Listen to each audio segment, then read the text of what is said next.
Hapa na penyewe shetani amewapiga watu wengi sana, anawaburuza watu wengi sana kwenye kile unachokitazama. Kile unachokitazama ndio maisha yako, mwana wa Mungu. Ukitazama ubaya utaishi vibaya, utawaza vibaya.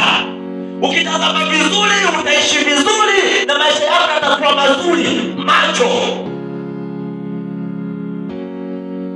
Yesu akasema kwenye kitabu cha Mathayo 5:28, kila amtazamaye mwanamke kwa kumtamani tayari alishakwisha zini naye moyoni mwake. Macho.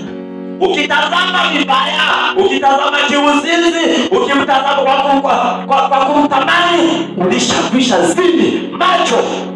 Mlango wa macho shetani anautumia sana kuwaingiza watu sehemu mbaya.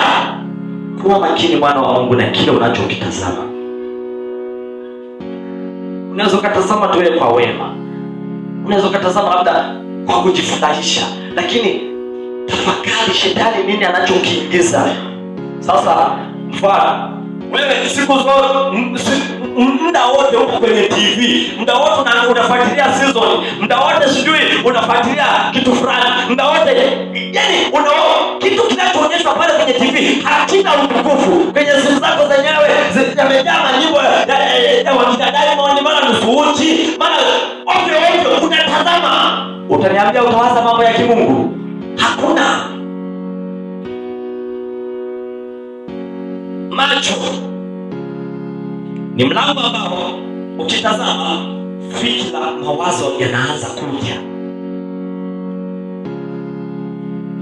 Hii milango miwili ni milango ambayo shetani anaitumia sana: kusikiliza, kutazama.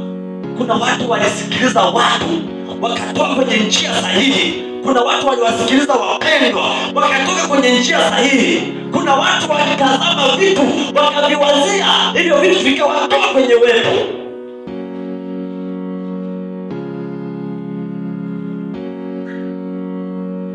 Mawazo,